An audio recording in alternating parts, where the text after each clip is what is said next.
오늘은 12월 2일 말씀 함께 나누도록 하겠습니다. 다니엘 7장부터는 구약의 계시록이라 불리며 신약의 요한계시록과 밀접한 관계를 갖고 있습니다. 다니엘 7장을 보면 다니엘은 하나님으로부터 인류의 역사에 관한 환상을 받습니다. 환상을 받을 때는 바벨론의 마지막 왕인 벨사살 왕 첫 해입니다. 다니엘은 환상을 통해 큰 바다를 보게 됩니다. 그런데 갑자기 하늘에서 동서남북에 네 바람이 불어오고 그 바람으로 인해 바다는 거칠게 소용돌이를 치기 시작합니다. 그리고 그 거친 바다에서 네 마리의 짐승이 차례로 바다로부터 올라옵니다. 17절을 보면 바다는 이 세상의 역사를 의미하고 그 네 마리의 짐승은 역사 속에 등장하는 나라를 뜻합니다. 특히 바다가 바람에 의해 소용돌이 치는 것은 역사 가운데 일어나는 큰 전쟁과 다툼을 의미합니다. 이런 세상의 전쟁과 다툼 속에서 바다에서 네 마리의 짐승들이 올라오고 있는 것입니다. 첫째 짐승은 사자처럼 생겼는데 독수리의 날개를 가진 모습입니다. 그리고 그 짐승은 사람의 마음을 갖습니다. 이 첫째 짐승은 다니엘 2장에서 느부갓네살 왕이 꾼 꿈에 해당하는 나라 바벨론을 의미합니다. 둘째 짐승은 앞발을 땅에서 들고 있는 곰의 모습입니다. 이 둘째 짐승은 메대와 바사를 의미합니다. 셋째 짐승은 새들의 네 날개와 네 개의 머리를 가진 표범 같은 모습입니다. 이 셋째 짐승은 신속하게 세상을 정복하는 나라, 급격히 세상을 정복한 알렉산더 대왕의 헬라를 의미합니다. 넷째 짐승은 아주 특이합니다. 철과 노수로 만든 큰 괴물과 같은 모습입니다. 이 괴물은 마구 행패를 부리면서 세상을 정복하고 부수고 짓밟는 로마를 의미합니다.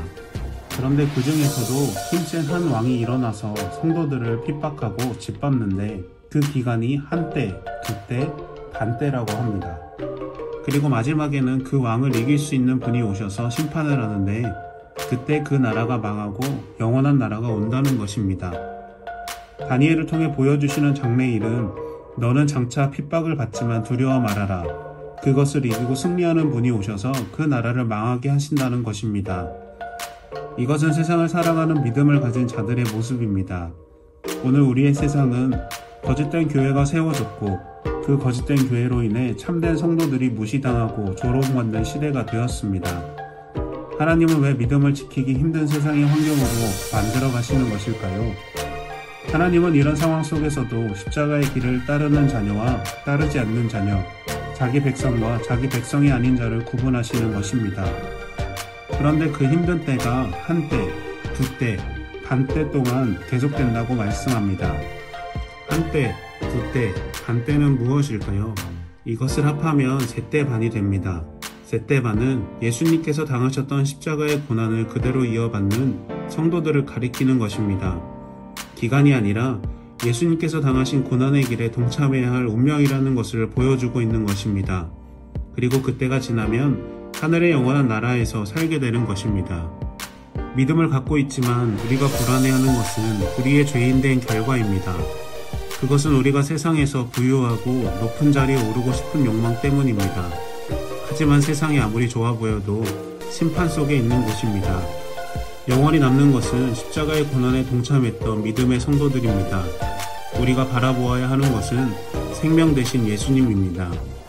세상의 권력과 힘, 돈이 우리의 생명이 될 수 없습니다. 세상의 어떤 것도 영원한 생명과는 바꿀 수 없다는 것을 믿고 있다면 세상을 보지 말고 예수님을 바라보며 살아야 하는 것입니다. 매일마다 기도와 말씀으로 훈련하십시오. 고난 속에서도 믿음을 잃지 말고 끝까지 예수님 붙잡고 승리하는 성도들이 되십시오. 영원한 구원자 되시는 예수님을 따라 영원한 나라에서 살아가는 믿음의 자녀들이 되기를 소망합니다. 아멘. 다 같이 기도하겠습니다. 하나님, 우리가 오늘 살아가는 이 세상이 하나님께서 함께 하시는 영원한 나라가 되기를 소망합니다. 세상을 바라보고 세상을 의지하면서 살아가는 것이 아니라 매일 말씀과 기도로 하나님 앞에 나아가는, 그리고 하나님 붙잡고 살아가는 믿음의 자녀 되게 하여 주시옵소서. 우리와 함께 하실 주님을 기대하며 예수님의 이름으로 기도드립니다. 아멘.